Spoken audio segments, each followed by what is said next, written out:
So, Paul, thanks for coming out of the changing room so quickly after that game. Football can be a very cruel mistress sometimes. Your impressions of our first visit to AFC Fylde? We're disappointed, obviously, to be going away with nothing in a game with 15 minutes to go. It looked like we were going to get all three.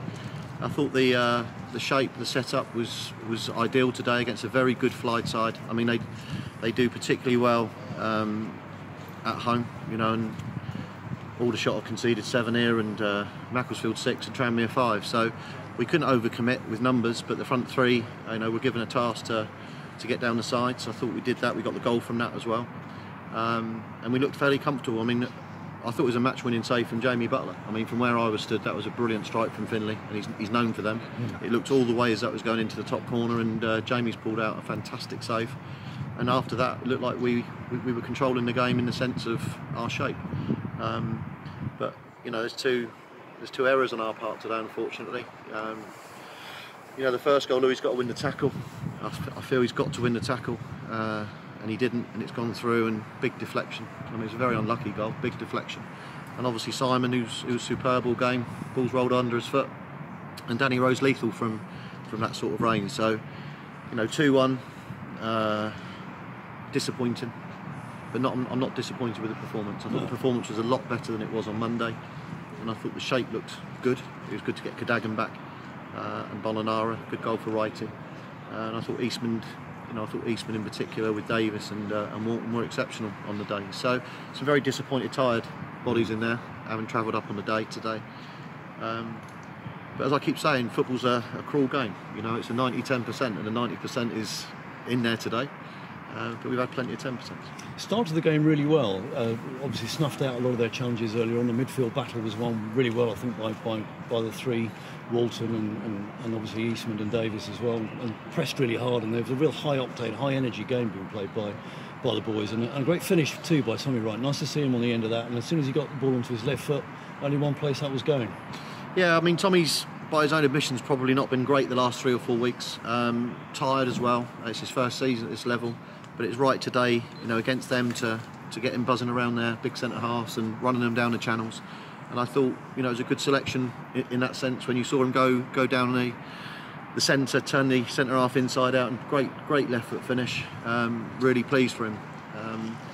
But I think AB got to look at the overall picture of, you know, we can look at the good bits of the game, and that's important too. But at the moment, it's a bitter pill to swallow, to be honest. Really bitter pill, because in the first half you could sense the frustration around the ground of the home support who were kind of used to an offensive game. Yeah. And we didn't allow them to play. They weren't allowed to get the ball out wide. Danny Rowe was obviously really well shepherded by Simon Downer throughout most of the game, and there was a growing frustration. Yeah. And the second half, obviously, they came out with you know, they made 2 changes, two offensive changes, bringing on Muldoon and the other fella in midfield, and they were pressing hard. But up until 70 minutes, you were wondering where their goal was coming from, and it was cruel that it came in the way that it did, because, okay, the guy was within the room that he did, but it took a vicious deflection, and obviously Jamie Butler was left with no chance. Yeah, I mean, it was probably a cross shot or cross that's taken a massive deflection either for Kieran or Louis John, I think, but then, you know, that's what happens in football. You get those sorts of goals, but then they had that momentum, you know, to get the second goal a minute later. You know, saw the whole stadium erupt. And as soon as the ball fell to Rowe on the edge of the box, you thought that's. I think he was through probably only about 12 yards out, and you know, he's a very, very good finisher. Listen, they're a really good team, especially here, and you know, in many ways we've done very well to contain them to so few chances. We're just bitterly disappointed that we didn't get something out of the game. The way we defended and the way we worked deserved something out of the game. At one point, as I said, it looked like 3, then it looked like 1, and then it's ended up with nothing. Really disappointing. That's football, though, sometimes. The shape that you set up, obviously you've done your homework on Fylde, you know the way that they set up, it was that 4-1-4-1 kind of formation. Yeah.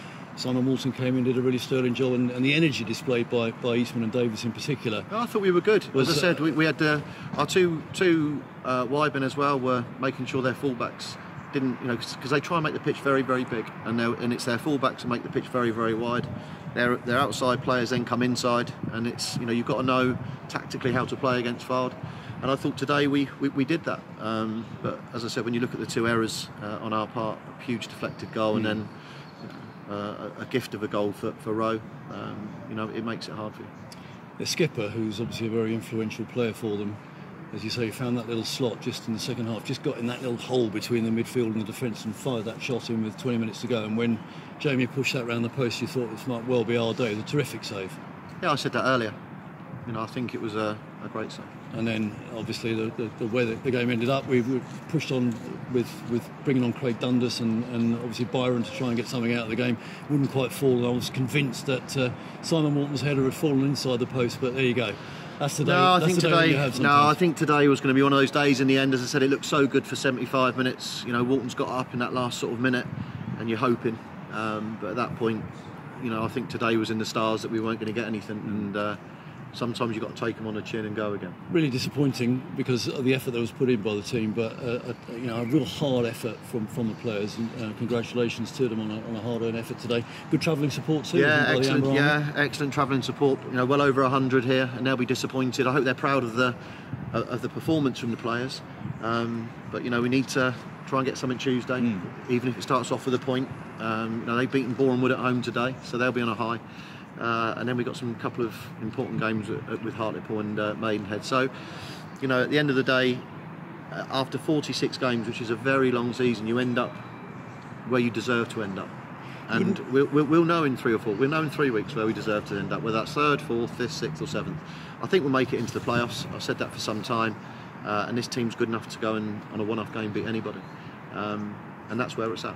We'll push on to Halifax on Tuesday in what's been an incredibly exciting season. Yeah, so, always. Yeah, it's been a good season. Here we go. Let's see what happens on Tuesday night. Everyone fit and well after the game? Any knocks from the game today? There's a few broken hearts, but I think everyone's come through it okay. I think there's Terrell Thomas had a bad smash on his nose. I thought the referee could have picked up on both of those actually, and Kenny Davis got caught with a flailing arm, so he's got a blooded nose. But as I said, I think it's more broken hearts at the minute. There's a very sad dressing room in there, and it's our job to pick him up and go again. Bad luck today, Dos. Thanks for talking to us today. No problem. Great effort from the boys.